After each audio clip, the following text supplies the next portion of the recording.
The little girl's legs gave out 6 feet from the door. She fell face first into the snow on Christmas Eve, 1872. Barefoot, bleeding, her frozen fist still reaching for a doorknob she would never touch. 5 years old. No coat. No name anyone remembered. And inside that lonely Kansas ranch house, Thomas Hale was pouring whiskey into his only cup when he heard it, not a knock. A whimper. The kind of sound that breaks a grown man before it reaches his ears. He set the cup down. His hand was shaking, and he didn't know it yet. But his life had just ended and begun. Before we go any further, if this story is already touching your heart, please take a moment to subscribe to the channel and tell us in the comments which city you're watching from tonight. It means the whole world to know how far little Lily's story has traveled. Now let's step back into that bitter Christmas Eve on the Kansas prairie, 1872, when one knock changed everything. Thomas stood by the fire a long time before he moved. He told himself it was the wind. Told himself the prairie plays tricks on a man alone, makes him hear children, where there are only coyotes, hear crying, where there is only ice shifting on the roof. But the wind doesn't whimper twice. Good Lord above! He was at the door before he knew his feet had carried him there. Rifle in one hand, lantern in the other. The fire behind him crackled like it was trying to pull him back. He yanked the door open. The cold hit him like a fist, the kind of cold that killed calves in an hour and grown men in 3. And then he saw her. Oh no. No, no, no, no. She was face down in the drift. A little thing. Smaller than the feed sacks he hauled from town. Her dress, what was left of it, was the color of ash and river mud. Her feet were bare. Her feet were blue. He dropped the rifle. He dropped the lantern. He didn't care about either. Easy now, little one. Easy. Easy, I gotcha. I gotcha. He scooped her up and Lord help him. She weighed nothing. A bird. A shadow. He could feel every rib through that thin cloth. Her head rolled against his shoulder like it wasn't attached proper. You stay with me, you hear? You stay with me now. Don't you dare quit on me, darlin'. He kicked the door shut behind him, carried her straight to the hearth, laid her down on the wool blanket he'd been using as a chair cover, the nicest thing in a house where nothing was nice anymore. Her lips were gray. Her eyelashes had frost on them. Thomas Hale had buried his wife 11 winters ago. Had buried his boy 6 winters after that. He thought there was nothing left inside him that could shake. He was wrong. Come on, little miss, come on. Don't you do this to me. Don't you die on my hearth on Christmas Eve. He rubbed her tiny hands between his own calloused palms. Her skin was like river stone, smooth and cold and terrible. You ain't dying in this house. You hear me? Not tonight, not on my watch. He fetched a pot from the stove, poured warm water, not hot. He knew better than to shock her into a shallow basin. Wrapped her feet in a cloth and eased them into the water bit by bit, slow as he could stand. He'd seen ranch hands lose toes to the frost. Seen a drover lose a whole foot once, screaming. He wasn't going to let that happen. Not to this. Not to her. She moaned. That's it. That's it now. Keep breathin'. Keep breathin', darlin'. Her eyes fluttered, opened, closed, opened again. And she screamed. Not loud, not even what a grown woman would call a scream. Just a hoarse, wet, terrified little sound that clawed its way out of a throat too raw to make it bigger. She scrambled backward, hit the wall, curled up tight against the cold boards, staring at him like he was the devil himself come for her soul. Don't, please don't. Thomas froze where he knelt. Easy, miss. Easy now. I ain't gonna hurt you.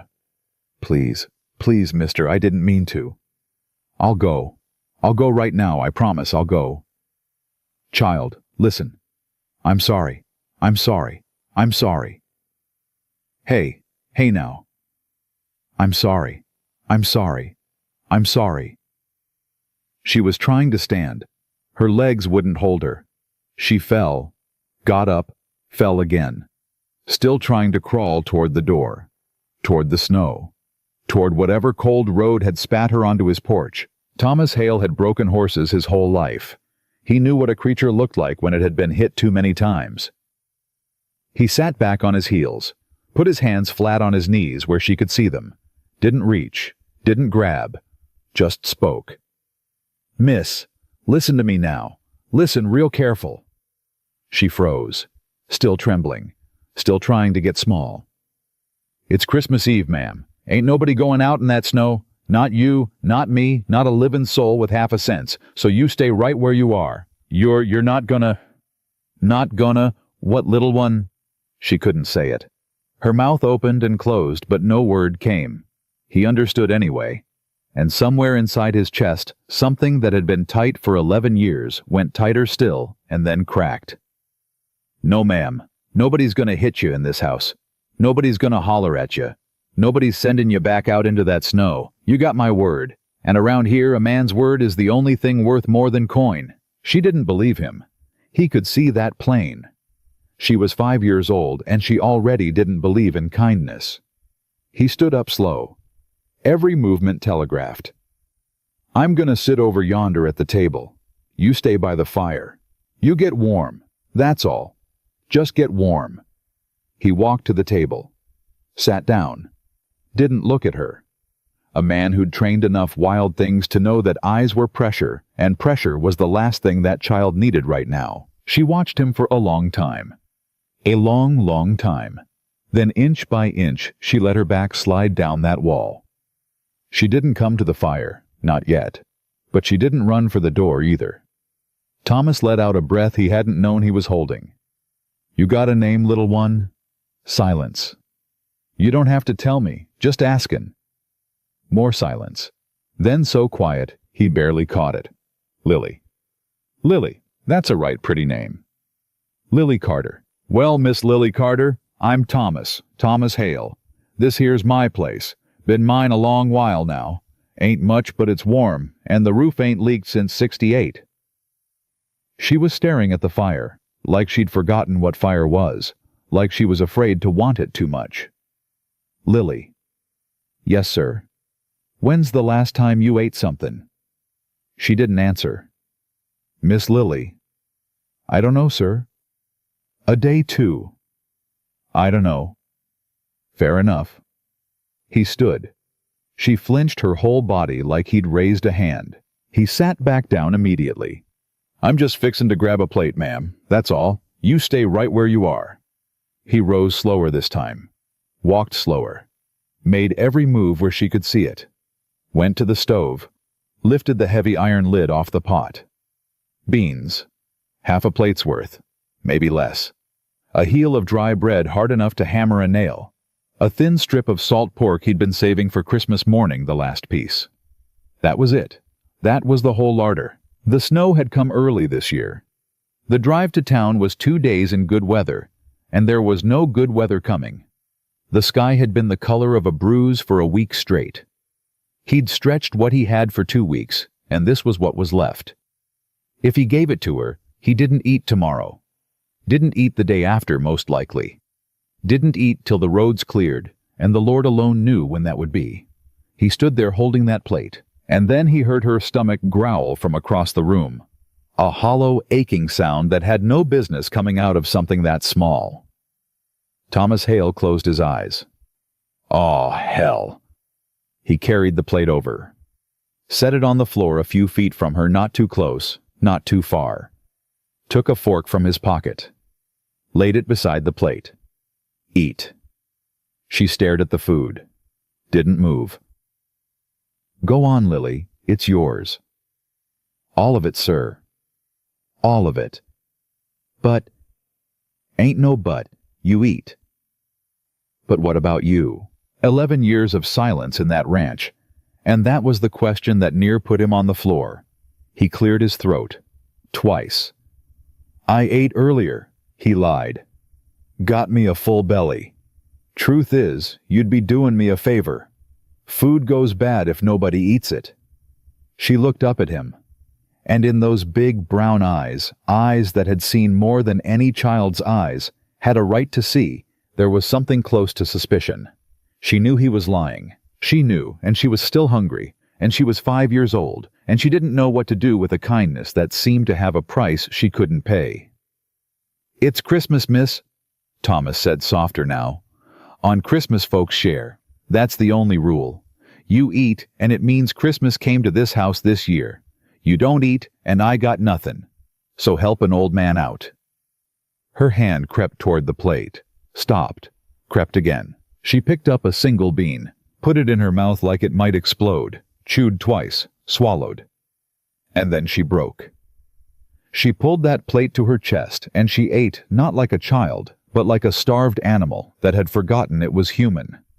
She shoveled with her fingers. She didn't chew. She gulped down the bread in 3 pieces. She sucked the salt off the pork before she bit it, and she cried the whole time. Not loud, not angry, just silent tears running down a dirty little face, dripping onto the plate, mixing with the beans. Thomas Hale turned his face toward the fire so she wouldn't see his own. "Slow, darlin', slow down. Ain't going nowhere, I promise you. I'm sorry. Don't you apologize for being hungry. Not in my house, not ever. I'm sorry. I'm sorry. I'm sorry. Hey, now stop that." He slid down from his chair, sat on the floor a careful distance from her legs crossed like a boy. "Lily, look at me. Look at me, darlin'." She looked up, plate still clutched, face wet. "Ain't no crime in bein' hungry. You understand me, ain't no crime in eatin'. You're a little girl. You're supposed to eat. That's how the good Lord made you." "Mama said I ate too much." Thomas felt his jaw lock so hard his teeth hurt. "Your mama said that to you. She said I was a mouth. She said mouths is what ruined her." "Where's your mama, Lily?" Lily's eyes slid toward the door. "She told me to sit under a tree, said she'd come back 'fore sundown." "And she didn't?" "No, sir." "How many sundowns ago, darlin'?" Lily tried to count on her fingers. Her fingers were still too cold to bend right. 3, maybe 4. I ain't real sure, sir. I slept some. 3 or 4 days. A 5-year-old child sitting under a tree in early winter, waiting for a mother who was never coming back. Thomas Hale. A man who had not cried when his wife died, had not cried when his son died, had not cried in 11 long years of empty winters, felt his eyes burn. He cleared his throat. Hard. "You been walking all that time." "Since I got scared, the wolves was comin'. I heard 'em at night." "You heard wolves?" "Yes, sir." "And you walked?" "Yes, sir." "By yourself?" "Yes, sir. I knocked on some houses. Most didn't open. One lady gave me bread, but her man said I had to go. A man in a black coat, he said he'd take me to town, but he smelled like whiskey, and his eyes was wrong. I run from him." Good Lily. That was smart. That was real smart. "I didn't want nobody to hurt me." "Nobody's gonna hurt you here." "You don't know that, sir." She said it plain. No bitterness. Just the flat truth of a child who had learned in 5 short years that nothing in this world was ever promised. Thomas didn't argue. He just nodded slow. "Reckon you're right, little one. Reckon I can't promise what I can't control. But I can tell you this, as long as I'm standin', ain't nothing comin' through that door to take you anywhere you don't want to go, that I can promise." Lily studied him, long and hard. The way a grown woman would have if a grown woman had been tucked inside that small, starved body. "Why? Why what? Why'd you share your plate, sir?" "It was all you had. I saw the pot. It's empty." Thomas opened his mouth, closed it again. He didn't have an answer, not one he could say out loud, because the truth was, he didn't rightly know why. Didn't know why, after 11 years of being the meanest man on this stretch of prairie, after 11 years of telling the church ladies to go to hell, and the neighbor boys to stay off his land, and the preacher to quit knocking, and leave a widower to rot in peace. He didn't know why he'd opened his door tonight for a whimper in the snow. He didn't know why his hands had stopped shaking the moment he picked her up. He didn't know why this half-frozen stranger felt for some reason he couldn't name, like something he'd been missing for a decade and hadn't let himself want. "Reckon I was hungry too," he said at last. Just a different kind. Lily thought about that, her brow furrowed. She didn't ask him what he meant. Maybe she already knew. She set the empty plate down, wiped her mouth on her sleeve. Her eyes were getting heavy now, the heavy that comes when a starving body finally gets told it can rest. Sir? Yes, Miss Lily. If I close my eyes, will you still be here when I open 'em? The question landed somewhere deep, somewhere a man had no business letting a question land. Thomas swallowed. His voice came out hoarse. I'll be here. Promise. On my life, little one. On my life. I'll be right here. Okay. She curled up on the blanket, a tiny thing. Arms wrapped around herself because there was nobody else to wrap her. Sir. Yes, darlin'. My feet are warm. I know, honey. I know. I ain't felt my feet in 3 days. I know. Thank you, sir. Hush now. Go on and sleep. Sir. Yeah. You're the first person in a long time that called me honey. And Thomas Hale had to turn his face to the fire again, because a man his age wasn't supposed to be unmade by a sentence like that from a child. She was asleep before he could answer. Just dropped the way exhausted things drop all at once without warning, like a candle going out. He sat very still. Watched her. Watched the firelight move across that thin, bruised, beautiful little face. And something he had buried 11 years ago, something he had shoveled dirt over and sworn he'd never dig up again, something with his wife's name and his boy's laugh tangled up in it, came quietly, stubbornly back to life in his chest. He didn't know her. Didn't know where she came from or who'd hurt her, or what tomorrow was going to look like. Didn't know how he was going to feed her come morning. Didn't know a single blessed thing worth knowing. But he knew this, and that somehow was the biggest thing that had happened to Thomas Hale in 11 years. He added a log to the fire, sat back down at the table, picked up the whiskey he'd poured before all this started, and then he set it back down without drinking, slid it away from himself, pushed it across the table until it was out of reach. A man with a sleeping child on his hearth had business to tend to that didn't mix with whiskey. He watched her breathe. The wind howled against the walls. Somewhere in the distance a coyote called. The snow kept falling thick and patient, burying the tracks of the little girl who had arrived from nowhere, kneeling her way across a cold country to knock on the door of the last man who should have answered. Thomas folded his hands on the table. And for the first time in 11 long frozen years he bowed his head. Lord, he whispered so soft the fire near drowned it. I ain't spoke to you since you took my Mary. I ain't had much to say, and I reckon you ain't had much to say back. But this little thing on my floor, she's been through enough. You hear me? She's been through enough. So if there's any mercy left in the stock, you keep for folks like me, save it. Spend it on her. I don't need none. Just her.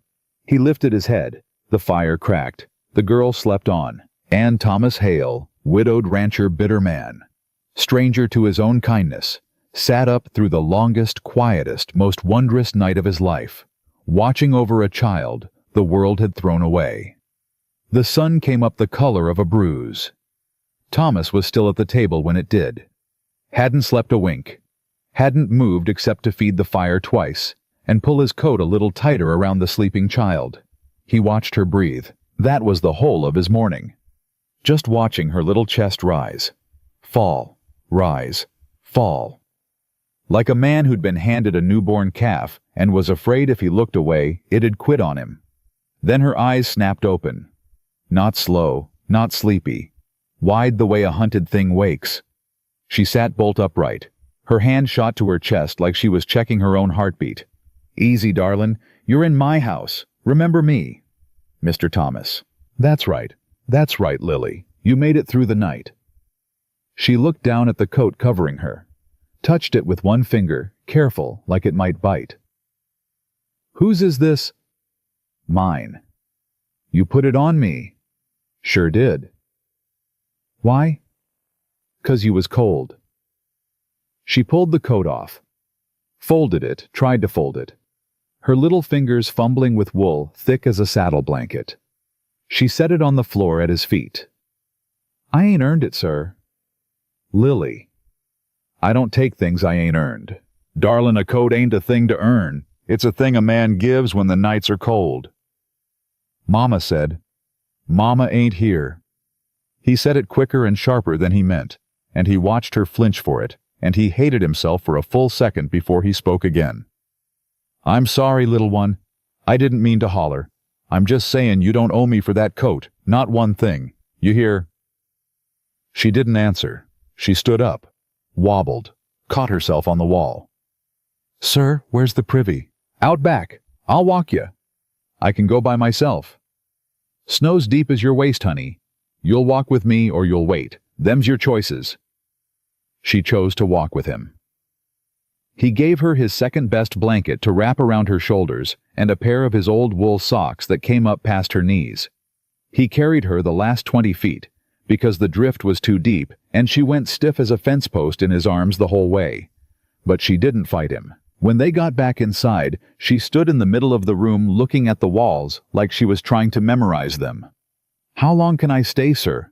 We ain't even had breakfast yet. Don't you start working on your leavin' plan 'fore you had breakfast. There ain't no breakfast, sir. I saw the pot. He stopped, turned. What do you mean you saw the pot? I looked. Last night, before I slept. I peeked. The pot was empty. The bread box was empty.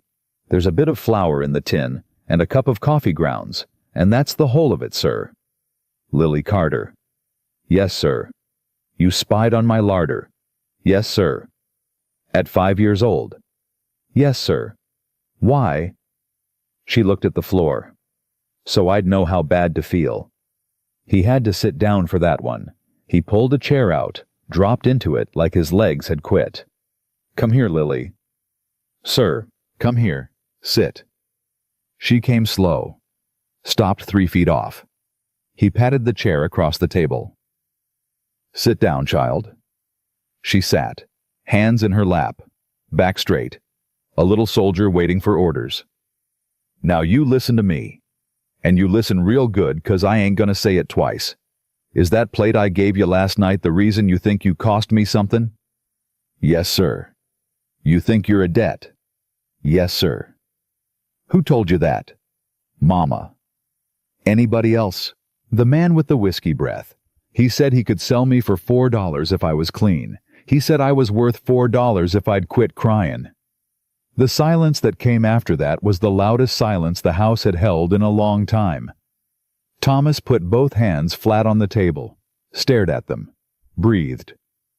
Lily. Yes, sir. I want you to say something for me. Okay. I want you to say, I ain't for sale. I ain't for sale. Say it like you mean it. I ain't for sale. Louder. I ain't for sale, sir. One more time, and this time, say it like you'd say it to him. Her little chin came up, and the look that crossed her face was not a child's look. It was something older, something that had been kept alive in the dark for too long. I ain't for sale. That's right, darlin', that's right. Not for $4, not for 400, not for a whole herd of horses and a gold watch besides. You hear me? Yes, sir. Now we're gonna have breakfast. Sir, there ain't no... There's flour. There's a fire. There's a man who's fed himself off worse. We're gonna have breakfast. And he rose, and he made biscuits. Flour, water, a pinch of salt, a scrap of lard he'd been saving for his boots. He rolled them out on the table with an empty whiskey bottle, 'cause he didn't own a rolling pin. He slid them into the oven on a black iron pan. Lily watched him the whole time. Didn't say a word, just watched. You ever see a man make biscuits before, little one? No, sir. Mama said men don't cook. Mama was wrong about a lot of things, I'm startin' to reckon. He said it without thinking, and then he looked up, worried he'd hurt her. But Lily was just nodding slow like she was filing that away somewhere important. Yes, sir, I reckon she was. When the biscuits came out, she ate one. He made her eat two. She cried while she ate the second one, and she didn't say why, and he didn't ask. And then the knock came. 3 hard raps. A man's fist. The kind of knock that isn't asking. Lily went white. Sir. Under the table. Now. But. Lily Carter, under that table right now. Don't say a word. Don't make a sound. Don't you move till I say." She dove, quick as a barn cat, disappeared under the long oilcloth that hung down past the edge. Thomas went to the door, opened it a crack. "Morning." "Morning, Hale." It was Sheriff Bill Mercer, 60 years old, gray as fence wire, a good man far as Thomas had ever known. "What brings you out in this, Bill? Looking for a child." Thomas's hand tightened on the door frame. He kept his face flat. "A child. Little girl, about 5 or 6, brown hair. Last seen up the Kingston Road 4 days back. We got a man in town saying she's his niece and she wandered off." His niece. That's what he says. This man got a name, Sheriff. Calls himself Nate Pritchard. Don't know him. "Neither do I, Thomas. Neither do I." Thomas let a beat pass. Bill Mercer was watching his face. "You ask him why his niece is wandering the Kingston Road in winter by herself." "Bill?" "I asked. And he said she's prone to runnin'. Said she's touched in the head. Said she'll fetch a reward if brought in quiet." "A reward?" $20. "That's a powerful lot for a touched child, Bill." "Ain't it just?" The two men looked at each other a long moment. A long, careful moment. Two old bachelors on a cold porch with a whole world of unsaid things sitting between them. "Bill." "Yeah." "You believe him?" "I believe he smells like a polecat and lies like a politician." "I ain't here to bring you a child, Thomas. I'm here 'cause the man hired 3 others to ride with him, and they ain't lawmen, and they're going door to door, and I figured a man living out here alone ought to know. Obliged to you, Bill." "You seen anything?" Thomas did not blink, did not look away, did not move a muscle in his jaw. "I seen a whole lot of snow, Sheriff." Bill Mercer held his eyes. Then, slow as an old dog settling. The sheriff nodded. "Fair enough, Thomas. Fair enough. Mind yourself out here. And Thomas, yeah, if a man comes down your road without a star on his chest asking after a child, you do whatever it is you need to do. You understand me?" "I understand you, Bill. Good man." The sheriff tipped his hat, turned his horse, rode off through the drift. Thomas shut the door, leaned his forehead against it, breathed. "Lily, come out now." She didn't come out. "Lily, darlin'." Nothing.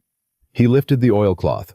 She was under there, shaking so hard her teeth were clacking, curled in a ball, eyes squeezed shut, both hands jammed over her mouth so no sound could get out. "Oh, honey, is he gone? The sheriff's gone, darlin'. He's a good man. He's on our side." "The other one, the whiskey one, Nate." Thomas's blood dropped about 10 degrees. "Nate Pritchard." "That's him. That's the man with the whiskey breath. That's the one said I was worth $4. Lily. He followed me. He followed me, sir. He's following me." Hey now, come here." He reached under the table. She crawled to him slow and shaking, and when his arms closed around her, she went absolutely rigid like a board, and then after a long, terrible second, she broke. She cried into his shirt, soaked it through, gripped 2 fistfuls of the fabric at his shoulders, and held on like she was drowning, and he was the only piece of wood on the whole river. "He ain't gonna get you, Lily." He said if he found me, he'd—" Don't say it. Don't you put them words in this house. You hear me?" "Yes, sir." "He ain't gonna get you. Not while I'm breathing. You understand me, little one? Not while I'm breathing." "Yes, sir." "Look at me." She looked up. Her face was red and wet and crumpled. "He is not your uncle." "No, sir." "He is not your kin." "No, sir." "He does not own you. Nobody owns you. You hear?" "Yes, sir." "Good girl. Good girl." He held her till she stopped shaking. Took near an hour. Didn't say a word the whole time. Just sat on the floor with a 5-year-old crying into his shirt, and let his back ache and his legs go numb and didn't move. When her breathing finally evened, he said soft, "Lily." "Yes, sir." I got to ask you something, and I need the truth. Can you do that for me? Yes, sir. Your mama, the one who left you under the tree, is she alive? A long pause. I don't know, sir. Is Nate Pritchard your kin? No, sir. Do you know who he is? He came around Mama's house, before. Before what, darlin'? Before Mama sold me. The words hit Thomas Hale like a kick from a mule. He had to close his eyes, had to count to 10, had to unclench every muscle in his jaw one by one, so he wouldn't put his fist through the wall and scare her worse. She sold you. For $6, sir, and a jug. To him.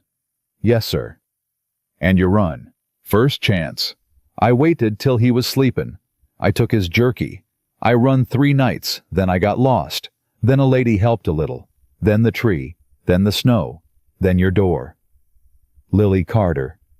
Yes, sir. You are the bravest child I ever met in my whole entire life. I was just scared, sir. Brave ain't the absence of scared, darlin'. Brave is what you do when you're scared out of your mind. And you crossed a country. She didn't answer. She just pressed her ear to his chest and listened to his heartbeat like she was making sure it was still there. Sir, yeah. He's gonna come here. He's gonna come to this door. He saw me run this way, sir. He ain't gonna quit. I know it, Lily. What are you gonna do? Thomas Hale looked up at the ceiling of the little ranch house he'd built with his own 2 hands 22 years back. Looked at the beams. Looked at the coat pegs by the door where his wife's shawl still hung unmoved for 11 winters. Looked at the corner where his son's wooden horse was still propped dusty untouched. Looked down at the child in his arms. The child the world had thrown away. The child the world was now trying to come back and drag into something worse than throwing away. Lily. Sir, you know what a man does when something precious wanders onto his land in the middle of a winter storm? No, sir. He don't give it back to whoever lost it. No. No, ma'am. He feeds it. He warms it. He mends it. And if the one who lost it comes askin', he finds out real quick whether they lost it by accident or whether they threw it away on purpose. And then, Miss Lily Carter, if they threw it away on purpose, he don't give it back. Not for $20, not for $100, not for anything on God's green earth. She was quiet a long moment. Sir. Yeah, honey. I never been something precious before. Well, you are now. She put her head back down against his chest, and out beyond the window, far down the Kingston Road though, Thomas Hale did not yet see, it could not yet hear it. A second set of hoof prints was pressing slow and patient into the fresh snow coming straight toward the only light burning for miles. Thomas heard the horses before he saw them. 4 sets of hooves. Muffled by snow, but a rancher who'd spent 40 winters on this land could count hooves in his sleep. Lily. I hear him, sir. Root cellar, now. Sir, Lily Carter, I am not asking twice. She went. He pulled the rug back, lifted the trapdoor, handed her the lantern, before she even asked for it. Set her down on the ladder with his own 2 hands. How long do I stay? Till I come for you. Nobody else. You hear that voice calling your name, and it ain't mine you don't breathe. Don't blink. Don't move. Yes, sir. If they get past me, they ain't gonna get past you, sir. He stopped, halfway to closing the door, looked down at that dirty little face in the lantern light. What did you say, darlin'? They ain't gonna get past you. I know it. Why you know it? 'Cause you promised. Thomas Hale swallowed something the size of a fist. Yeah, honey, I did. He shut the door. Put the rug back, kicked the chair over it like it had always been there, went to the cabinet by the hearth. Took down the Henry rifle his daddy had carried out of the war. Loaded it slow, steady. 16 rounds. The revolver on his hip had 6 more. 22 shots between a child and the men who bought her. Should be enough. The knock came harder this time. Not 3 raps, A pounding. "Hale, open up." He didn't answer right away. Let the silence stretch. Let them wonder. "Hale." "Who's askin'?" "Nate Pritchard, town business." "Town's a long ride, mister." "What's town business doing at my door in a blizzard?" "Open up and I'll tell you." Thomas set the rifle in the crook of his arm. Cracked the door 4 inches. No more. 4 men on horseback in his yard. The lead man was fat in the belly and thin in the face. Greasy black hair. A mustache that looked like it was eating his upper lip. Eyes the color of dishwater.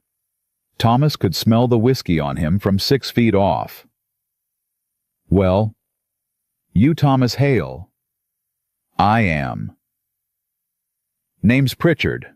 I'm looking for my niece." "Sheriff was by this morning on the same business." "Yeah. Well, Sheriff's slow. I thought I'd speed things along." "Did ya? She's a runner, my niece. Touched in the head like I told the old man. She come this way. Tracks say so." "Tracks?" "In the snow." "Mr. Pritchard, it snowed 6 inches last night. Ain't no 4-day-old tracks in that yard." A pause. "Somebody seen her?" "Somebody." "That's right?" "Who?" "A fellow." "A fellow." "Yeah." Thomas let that hang. Let Nate Pritchard hear how thin his own lie sounded when a sober man said it back to him. "Mr. Pritchard, I'm gonna tell you what I told the sheriff. I seen a whole lot of snow. I ain't seen a child. Now, if you'll excuse me, I got a fire to tend." He started to close the door. A boot jammed in the crack. Thomas looked down at the boot. Looked up at the man it belonged to. One of the 3 riders. Younger. Thinner. A scar running from his lip to his ear that pulled his mouth into a permanent sneer. "Mister," Thomas said very quiet, "you got a boot on my doorframe." "I do. Take it off. After we search the house." "Ain't gonna happen. Ain't askin'." Thomas shifted the rifle. Just an inch. Just enough that the barrel came into the man's line of sight. "Son, I'm gonna say this once, and I ain't gonna say it twice. You take that boot off my doorframe, or I take it off for you.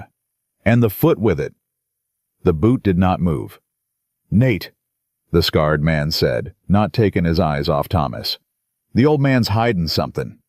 "I gathered. Let's just go in." "In a minute, Cal. In a minute."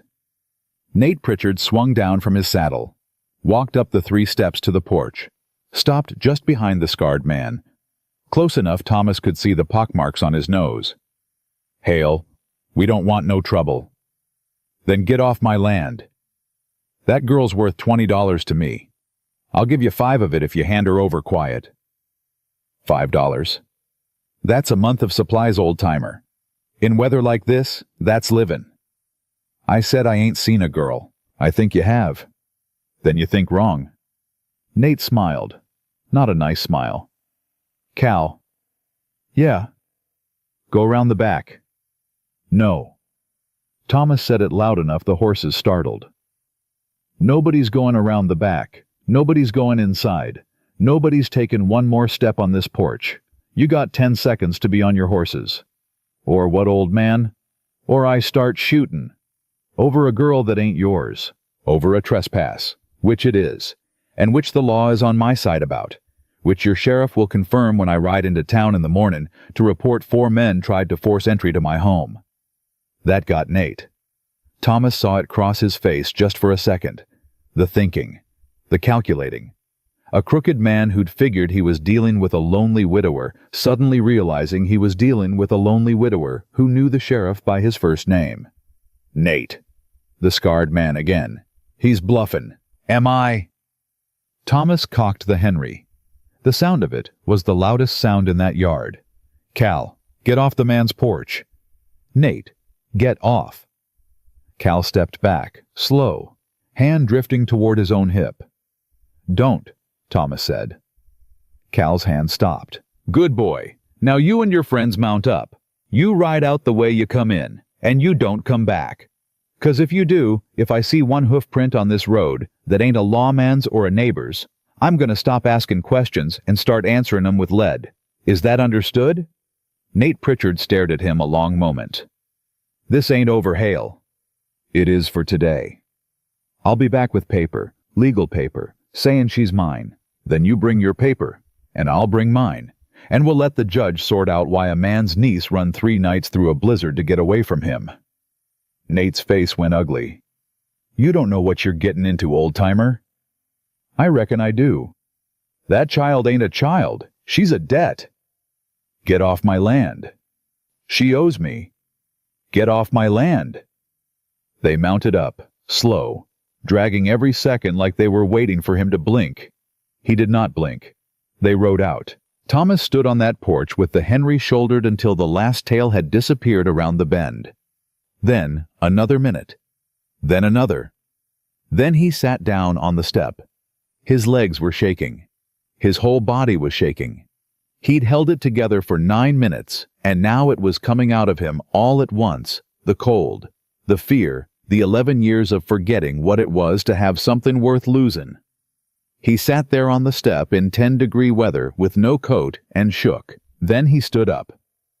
Because a child was waiting in a dark cellar, and a shaking man wasn't what she needed. He went inside, locked the door, kicked the chair aside, pulled up the rug, lifted the trapdoor. "Lily!" Nothing. "Lily, darlin', it's me. It's Thomas. They're gone." Nothing. His heart dropped a foot. "Lily!" "Sir." A tiny voice, far below. "Come on up, honey. Come on up to me." She came up the ladder, one rung at a time. When her head crested the floor, he saw she was holding something. A piece of metal, long, rusted, heavy, an iron poker from the cellar floor. "Lily." "I was going to hit him, sir." "Who, honey?" "The whiskey man. If he come down, I was going to hit him with this till he stopped moving." Thomas took the poker from her hands, set it on the floor, picked her up, held her. "You don't got to hit nobody today, darlin'." "Is he really gone?" "Yeah, honey." "Is he coming back?" "Yeah, honey, he is." "When?" "I don't know. Few days maybe. He's going to try the law first. When the law don't give him what he wants, he'll come back. And then we'll be ready. But not you with a poker, Lily. You with me. Right here. Behind me. Where I can see ya." She nodded into his shoulder. He carried her to the chair by the fire, sat down with her in his lap. She didn't ask to get down, didn't squirm, didn't protest, just sat there warm and small and breathing, and after a minute she said, "Sir." "Yeah. I heard what you said to him." "Which part?" "The part about something precious." You meant it. Every word, Lily." "Ain't nobody ever said that about me, sir." "Well, they're saying it now." She was quiet a long while. He thought maybe she'd gone to sleep, but then she spoke again, and her voice was different, smaller, older. "Mr. Thomas?" "Yeah, darlin'." "You got a wife?" "I had one." "She die?" "She did." "You got kids?" "I had a boy." "He die too?" "He did." "How old was he?" 3. "What was his name?" Thomas had not said the name out loud in 11 years. He had carved it into a piece of wood and planted the wood in the ground behind the barn, and never, not once, had he let it cross his lips since. "Samuel." "Samuel." "Samuel Hale." "That's a nice name, sir." "He was a nice boy." "I'm sorry, sir." "Me too, honey, me too." And for the second time in 2 days, Thomas Hale cried in front of a child. Not hard, not loud, just enough to blur the fire in front of him. He turned his face so she wouldn't see. She felt it anyway. She patted his chest twice, solemn, like a grown woman comforting a grown man. "Sir." "Yeah."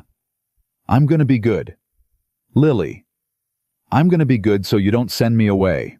I'll work. I can haul water. I can feed chickens. I can sweep. I can sleep on the floor. I don't eat much. Lily Carter." "Yes, sir." "You listen to me now, and you listen real good." "Yes, sir." "I ain't keeping you 'cause you work. I ain't keeping you 'cause you don't eat much. I ain't keeping you 'cause you sleep on the floor. You ain't a handchild. You ain't a boarder. You ain't a debt, and you ain't a contract, and you ain't something I bought." "Then what am I, sir?"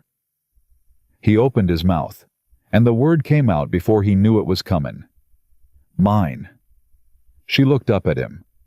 "Sir, you're mine, Lily. If you want to be, for as long as you want to be, and if one day you decide you'd rather be somebody else's, then you'll be that. But till that day you're mine, and I'm yours, and ain't no paper, and ain't no whiskey man, and ain't no judge in the whole state of Kansas gonna unmake that." She started to cry. Not the silent tears cry from last night. This one was bigger. This one had sound in it. This one came from a place she'd been holding shut her whole short life. He didn't shush her. He didn't pat her. He just held her and let her soak his shirt for the second day running and didn't say a word. After a long while, she hiccuped, wiped her nose on her sleeve, looked up. "Sir." "Yeah, darlin'. You know I ain't got nothing to give you." "Lily." "I got no dowry, no money, no name worth havin'. My own mama sold me for $6. I ain't worth more than that in the whole wide world. $6 was the price of a drunk woman with a jug waiting. It wasn't your price, it was hers." "Sir." "Yeah. What's my price?" Thomas Hale looked at the child in his lap. "There ain't one, Lily. There ain't a price on you. There ain't a number. There ain't a figure. You're priceless.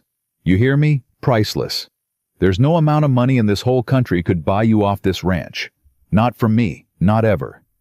Priceless. That's the word. I never heard that word before. Well, now you have." She pressed her face back into his shirt. "Sir." "Yeah. I'm gonna go to sleep now." "Okay, darlin'. Don't put me down." "I won't." "Promise." "Promise." She slept. He stayed in the chair. The fire burned down. He didn't feed it. He didn't want to move. His arm went numb under her weight, and then past numb and into a dull ache, and he still didn't move. Around midday, the snow started up again. He could hear it ticking at the window. He watched the light change on the floorboards, watched shadows move across the beams, and somewhere in the quiet, a thought settled into him. A cold, hard, grown man's thought.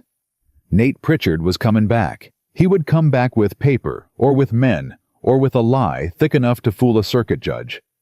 And when he did, Thomas Hale was going to have a choice. A real one. Bigger than the plate he'd shared on Christmas Eve.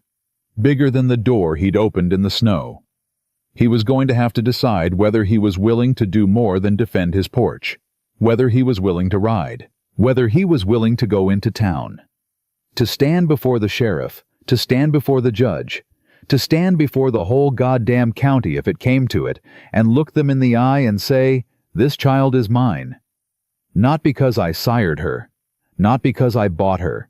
Because she walked out of a snowstorm into my door and I answered. And that answer is bindin'." He'd spent 11 years being a ghost on this ranch. 11 years being the mean old widower who didn't come to church, didn't come to town, didn't come to nothing. 11 years of letting the world pass him by because passing by was easier than being passed over again. That was over. He looked down at the sleeping child in his arms. "I'm sorry, Mary," he whispered to the empty room to the woman 11 years in the ground. "I'm sorry, Samuel. I know I said I was done. I know I said there wasn't no more room. But she knocked, and I opened. And now I got to see it through." A log shifted in the hearth, nothing more. But Thomas Hale felt something inside his chest that he had not felt in a decade. He felt ready. Outside in the deepening snow, past the ridge, past the tree line, past the bend in the Kingston Road, Nate Pritchard was talking to a man in a black coat, a man with a ledger, a man who for the right coin could make a piece of paper say damn near anything at all. Thomas woke in the chair with Lily still in his arms. He hadn't meant to sleep. He'd meant to sit up and watch the door and clean the rifle one more time. But his body had other ideas, and sometime past midnight it had quit on him. Now it was dawn. and a man was watching him through the window. Thomas saw him for half a second before the face pulled back, a flash of gray beard, a hat brim, nothing more. He did not move, did not breathe, did not let a single muscle tighten. Then he heard the knock. "Hale, it's Bill." He let out a breath he hadn't known he was holding. "Lily, wake up, darlin'." "Sir." "Sheriff's here. Real sheriff. I need you in the bedroom. Door shut. You don't come out till I say." "Yes, sir." She went. No fuss. No questions. She'd learned fast.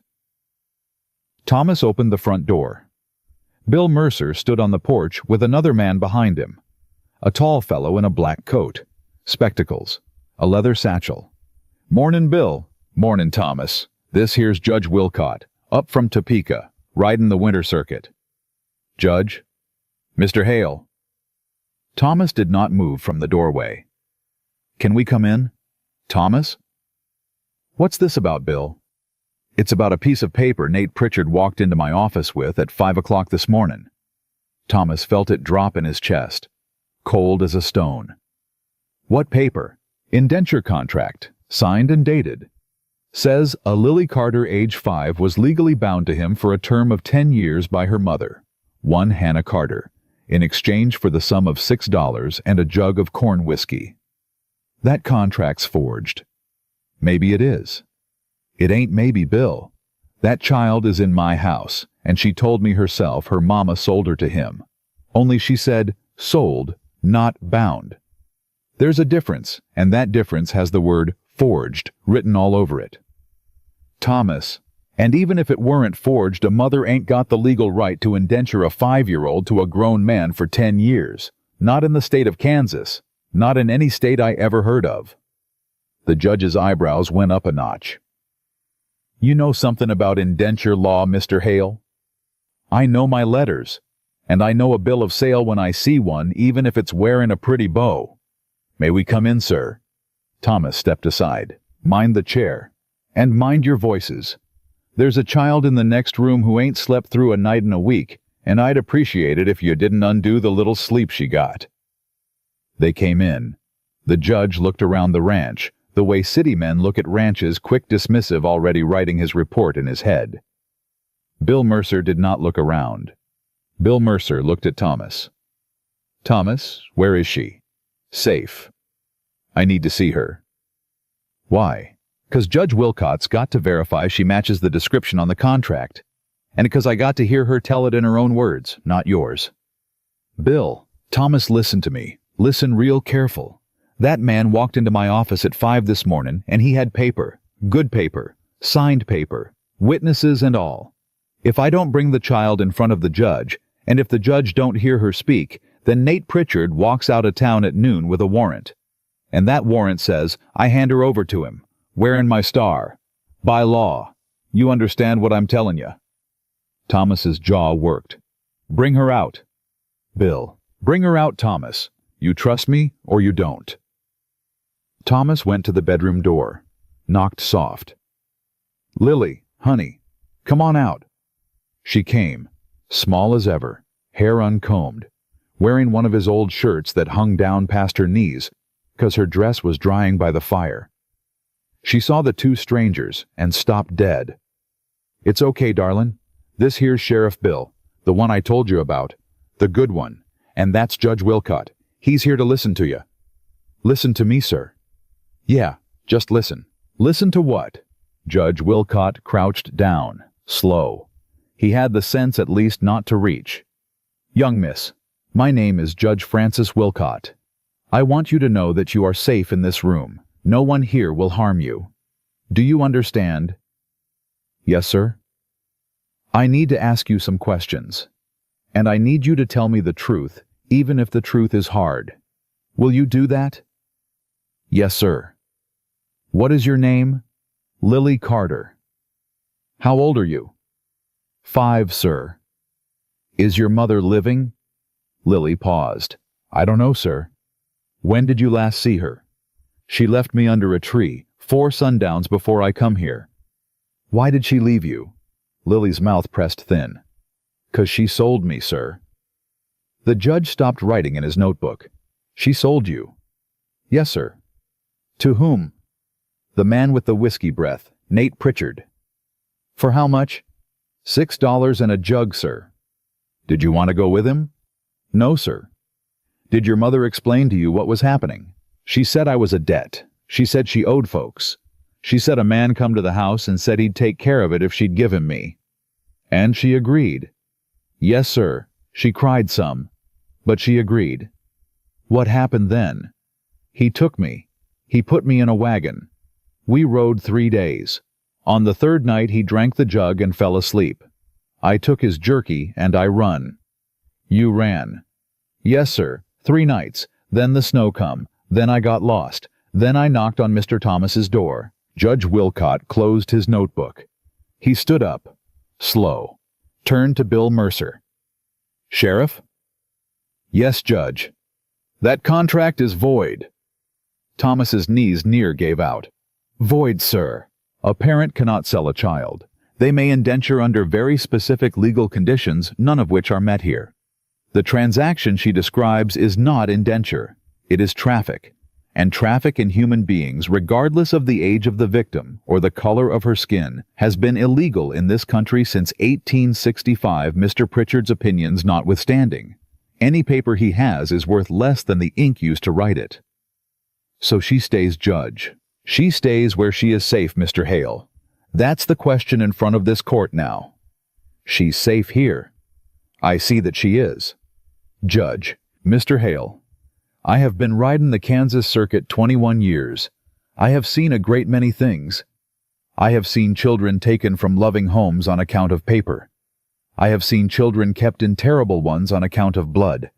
And I have learned the hard way more than once that paper and blood are the 2 worst things a judge can use to decide where a child belongs. Then what do you use, sir? Judge Wilcott looked at Lily, who was pressed against Thomas's leg. One small hand wound into the fabric of his trousers, like she'd already picked her side. I use my eyes. He turned back to Bill. Sheriff, you will go into town. You will inform Mr. Pritchard that his contract has been reviewed by the circuit court and found fraudulent. You will further inform him that I have opened an inquiry into the whereabouts of his previous wards, if any exist, and that if he is still within city limits by sundown, he will be the guest of your jail until I can determine how long he ought to remain there. Yes, sir. Mr. Hale. Judge, the child stays with you, provisionally, for 30 days pending the completion of my inquiry and the location of any living blood relatives. At the end of 30 days, if no legitimate family has been found, and if the child expresses a wish to remain, I will sign guardianship papers in your name. Is that acceptable? Thomas Hale opened his mouth. Nothing came out. He tried again. Yes, sir. Good. Now, I'd like a cup of coffee if you've got any left. I've been on a horse since 4. Thomas made coffee. His hands shook so bad he near dropped the tin. Bill Mercer clapped him once on the shoulder on his way out the door. Thomas? Yeah, Bill. I'm glad you opened that door, on Christmas Eve. Me too, Bill. Lock it behind me, and load the rifle anyway, 'cause Judge Wilcott can void any paper he wants, but he can't void a man like Nate Pritchard's temper. You hear me? I hear ya. Bill rode out, took the judge with him. The road swallowed them in 10 minutes. Lily was still wound into Thomas's trousers. Sir? Yeah, honey. Did they say I can stay? They said yes, darlin', for 30 days, and then forever if you want it. Forever? If you want it. I want it, sir. I want it now. I don't need 30 days. Well, the judge does. But that don't change nothin' between you and me, Lily Carter. You hear? Yes, sir. She let go of his trousers, climbed into the chair, pulled her knees to her chest. Sir? Yeah, darlin'. What if my mama comes lookin' for me? Thomas sat down across from her, rubbed his face with both hands. Honey, I gotta be straight with you. Can I be straight with you? Yes, sir. Your mama ain't comin' lookin' for you. How do you know?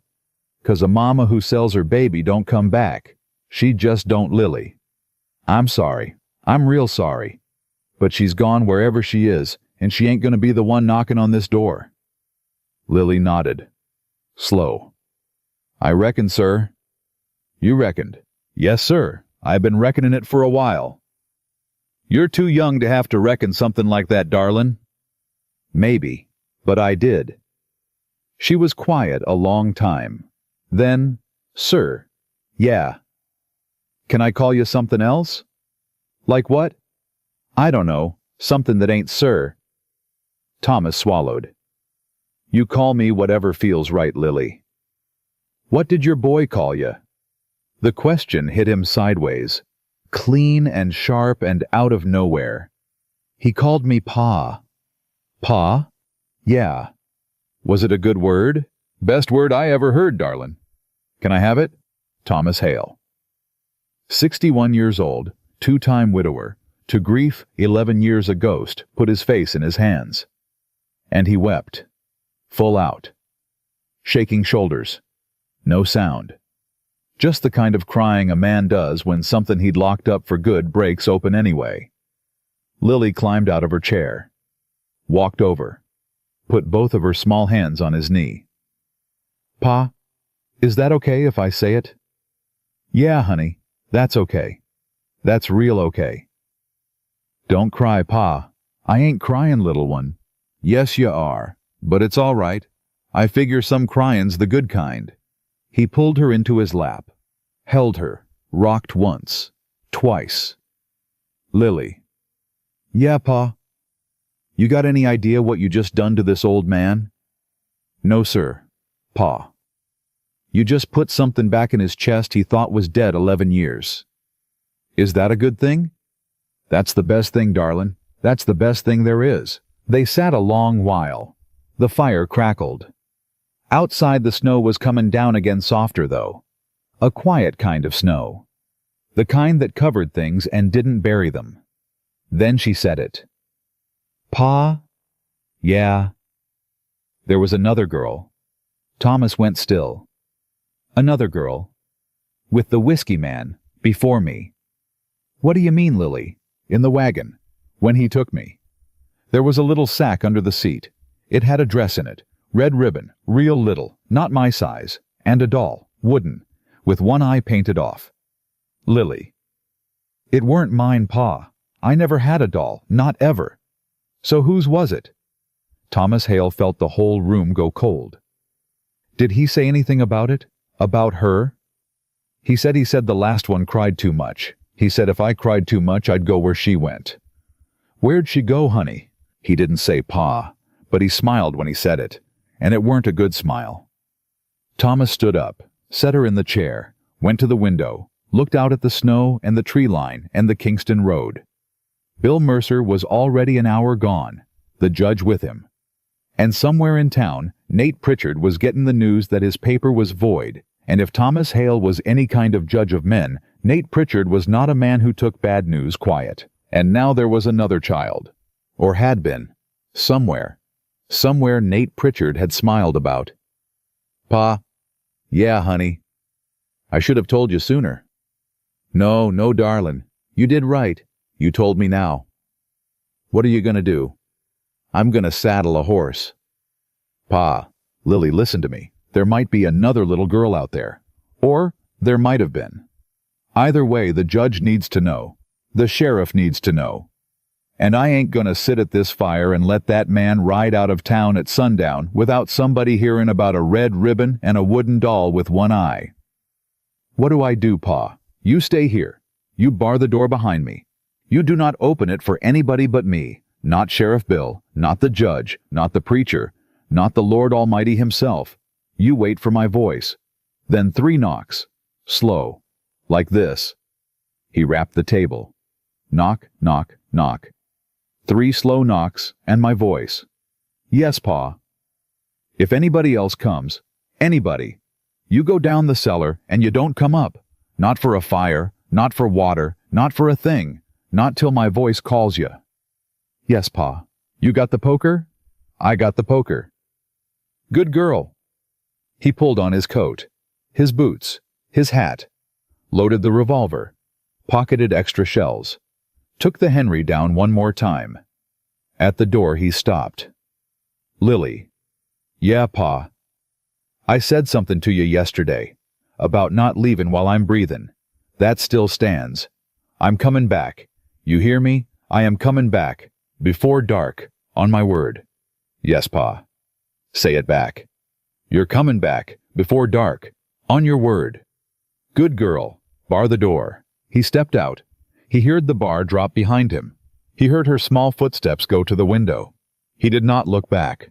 He swung up on the old bay mare, turned her toward town, and he rode. Faster than a man his age ought to ride in snow this deep. Faster than the mare wanted. Faster than the road was safe. Because somewhere ahead of him, Nate Pritchard was packing his saddlebags at the livery.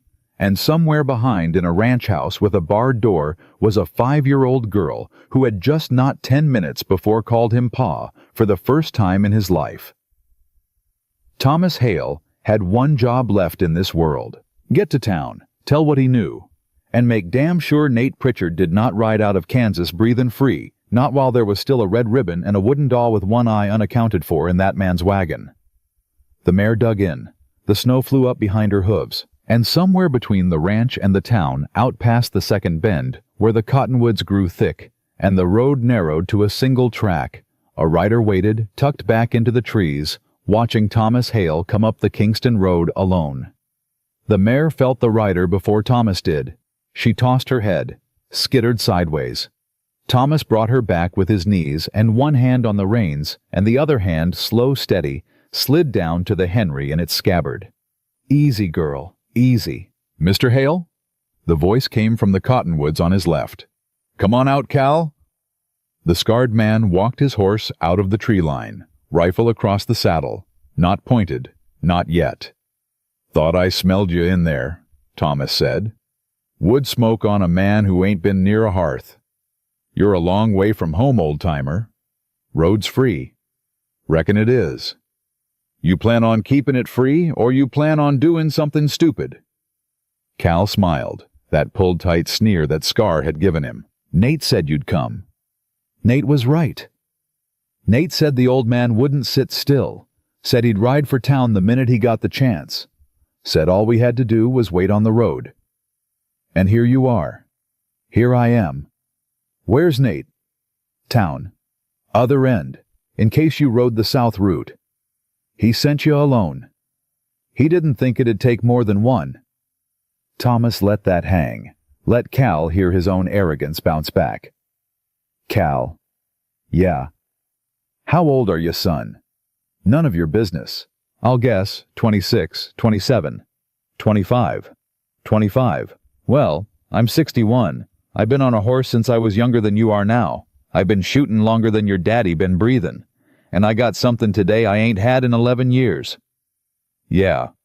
What's that old man? A reason. Cal's rifle started to move. Cal's rifle did not finish moving. Thomas Hale had cleared the Henry, levered it, and put a round through Cal's right shoulder before the younger man's barrel had cleared his own saddle horn. Cal screamed, pitched sideways. His horse bolted. Cal hit the snow shoulder first and did not get up. Thomas walked the mare over. Slow, dismounted, kicked Cal's rifle 10 feet into the brush. Oh God, oh Jesus, you shot me. I did. You shot me, old man. Cal, listen to me. I'm going to ask you some questions. And every time you lie, I'm going to press my boot on that shoulder. You follow? Oh God. You follow, son? Yes, yes, I follow. Good. Question 1. Where is Nate right now?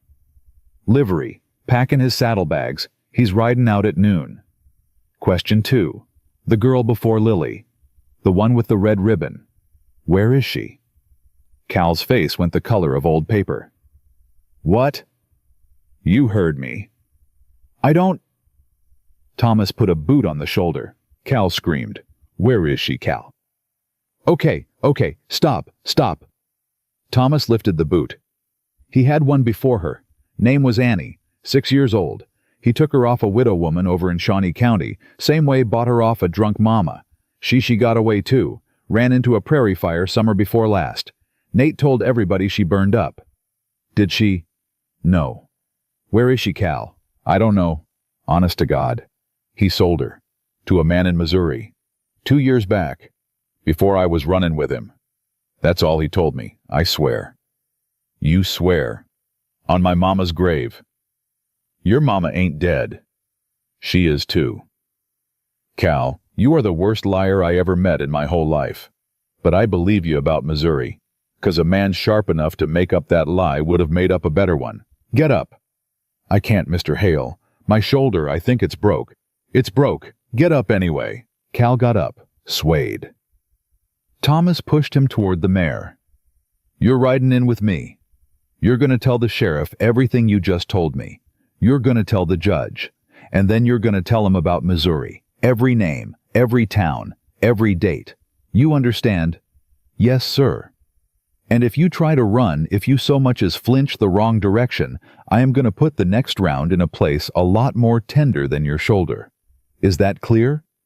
Yes, sir. Walk. They rode into town side by side. Thomas behind, rifle across his lap.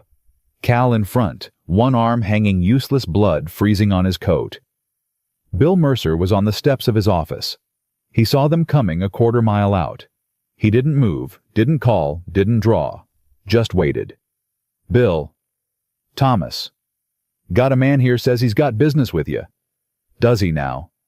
Confession kind of business. I see. There's another girl, Bill. There was one before Lily. Nate sold her to a man in Missouri 2 years back. Cal here's gonna give you names. Bill's jaw tightened. Where's Nate? Livery, Cal says. Packin' to ride. Thomas, you stay here. I'll fetch him. Bill? Yeah. I'm coming with you. Thomas. He sent this one to kill me on the road. I'd like to be looking him in the eye when you tell him it didn't work. Bill studied him a long moment. Rifle stays in the scabbard. Rifle stays in the scabbard. Word on that, Thomas. Word on that, Bill.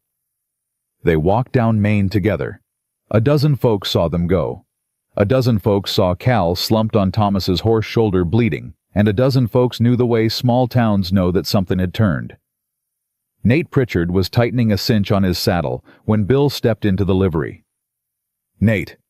Nate looked up, saw Bill, saw Thomas behind him, saw Cal bleeding tied to Thomas's saddle horn. His face did 3 things in 2 seconds. Surprise, calculation, rage. Sheriff, what is the meanin' of hands where I can see 'em, Nate? Sheriff, I am a law-abidin'. Hands, Nate, last time I ask. Nate's right hand twitched toward his hip. Thomas spoke very quiet from behind Bill. Don't. Nate's eyes flicked to him, read the Henry in the scabbard, and the revolver on his hip, and the look on his face. The hand went up. Both hands went up. Cal, Bill said, you got something to tell me. Yes, sir, Sheriff. Loud enough the whole livery can hear.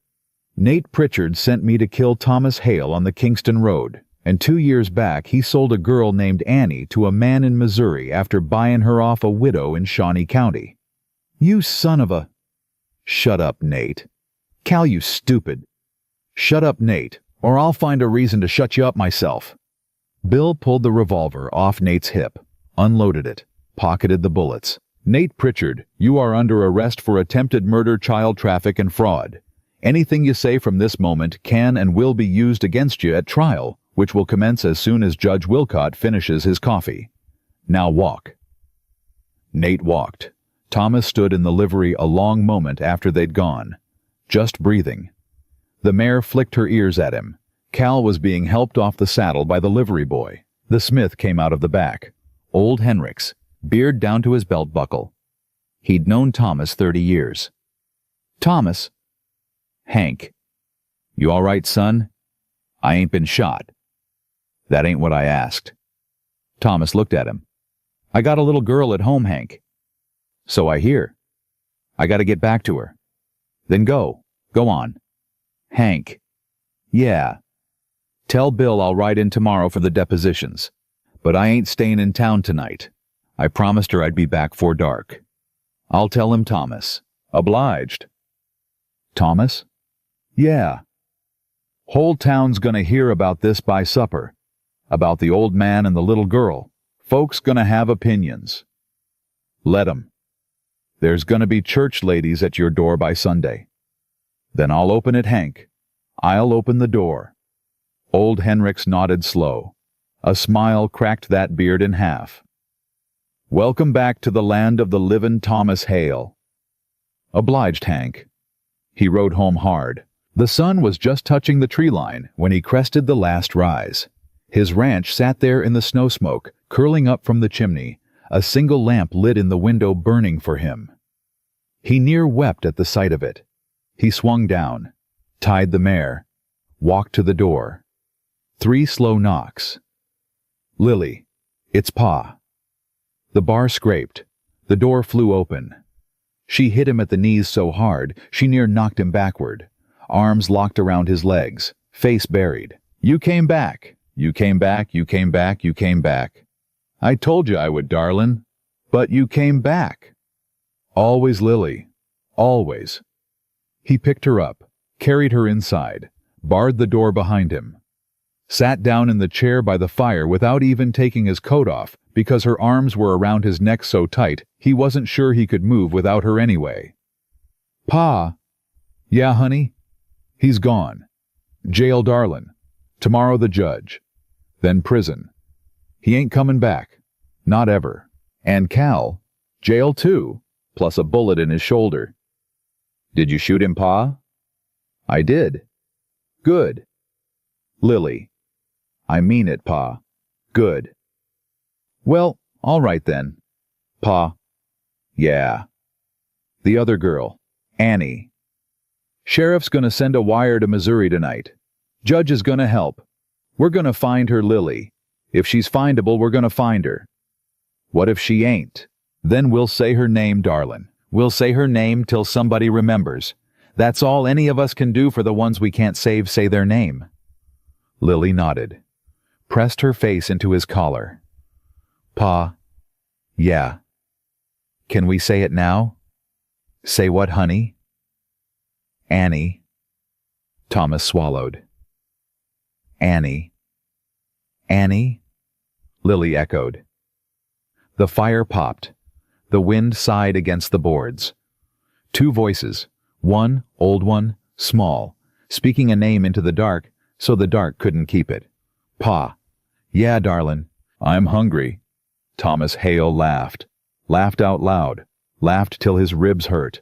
Laughed the way a man laughs when he has gone 11 years without, and has finally been handed a reason. Then let's eat, Lily Carter. Let's eat. The 30 days passed.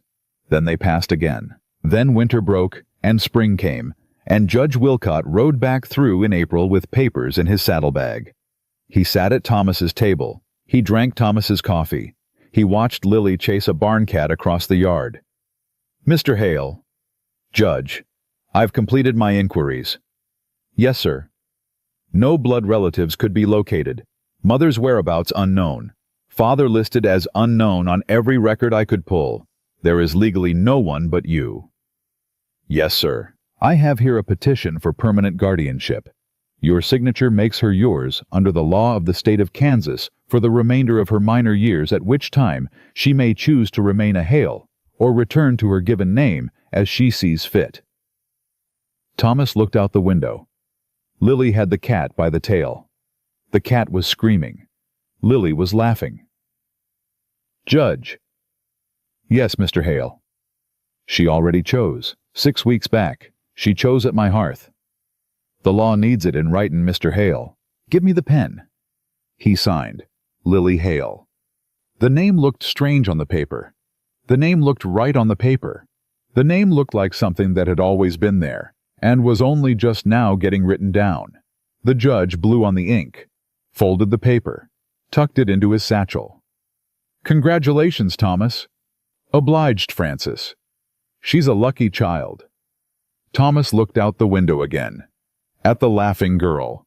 At the screaming cat. No, sir, I'm the lucky one. She saved my life. I'm just the paperwork. They found Annie. It took a year.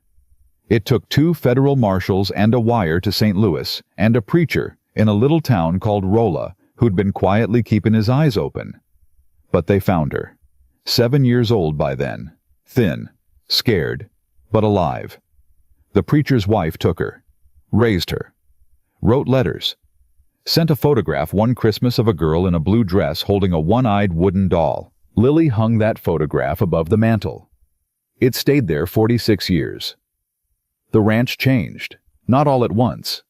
A door here, a window there, a vegetable patch where there had been dust, a second horse in the barn, a third, chickens, a milk cow named Pearl, a dog that came up the road one day and decided to stay same way Lily had. The church ladies came on Sunday. Thomas opened the door. He went to town. He tipped his hat. He shook hands. He bought penny candy and ribbons, and once a wooden horse for his daughter's 6th birthday carved by the same old man who'd carved one for his boy Samuel 32 years before. He never stopped missing Mary. He never stopped missing Samuel. But he stopped being a ghost. Years later, many, many years later, a young reporter from Topeka came out to the Hale Ranch to write a story about an old rancher and the daughter he'd raised alone. Lily was grown by then, had children of her own, had a husband who was good to her, and eyes that had never quite lost the watchful thing in them, but had gained somewhere along the way a softness that did not come from forgetting. The reporter asked Thomas, 83 years old and still sharp as a new blade, what he'd learned. Thomas thought a long time. Then he said, "A hungry child knocked on my door on Christmas Eve in 1872. I had 1 plate of food. I gave it to her. That's it. That's the whole thing. I didn't save her son. She saved me. And the only thing I ever did right in this life was open the door." The reporter wrote it down, asked if he could quote it. Thomas nodded.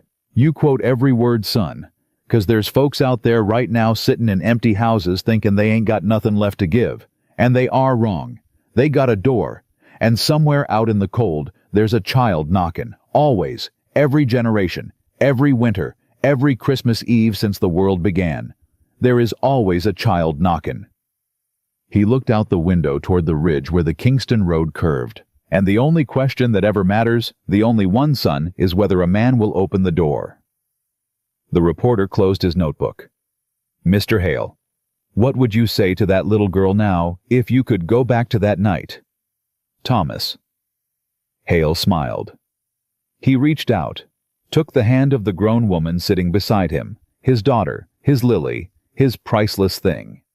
And he answered loud and clear, and without 1 ounce of hesitation, "I'd say the same thing I said then.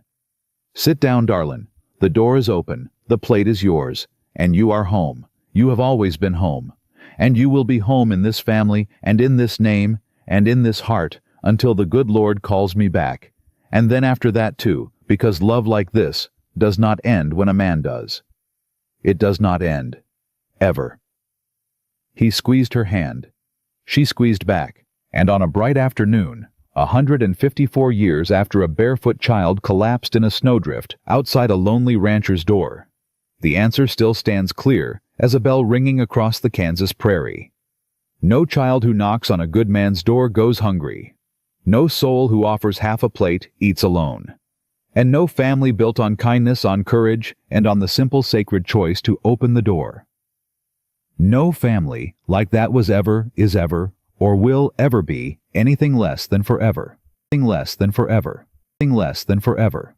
Anything less than forever. Anything less than forever. Anything less than forever.